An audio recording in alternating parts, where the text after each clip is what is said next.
Viral di media sosial memperlihatkan puluhan babi berkeliaran di kawasan Jalan Tol Nganjuk, Jawa Timur. Babi-babi tersebut berkeliaran di sekitar jalan tol lantaran truk yang memuat hewan tersebut mengalami kecelakaan. Penampakan puluhan babi yang terlantar di pinggir jalan tol itu viral usai diunggah oleh akun @rizka_octaviana910 pada Jumat 20 Oktober 2023. Dikutip dari banjarmasinpost.co.id pada Kamis 26 Oktober 2023, dalam unggahan tersebut tampak sejumlah penduduk Dishub sedang mengatur dan mengamankan kondisi jalan.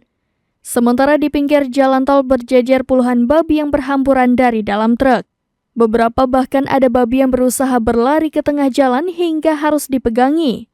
Truk pengangkut babi mengalami kecelakaan tunggal di Jalan Tol Ngawi Kertosono pada Kamis 19 Oktober 2023 sore.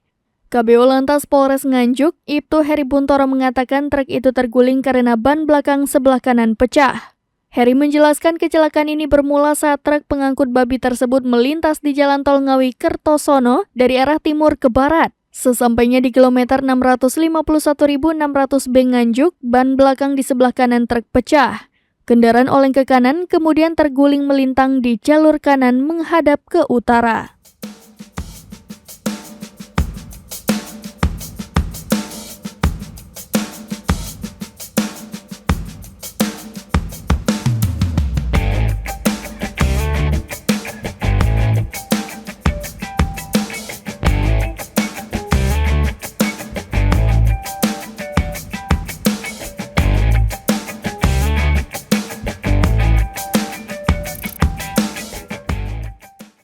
Download Tribun X sekarang, menghadirkan lokal menjadi Indonesia.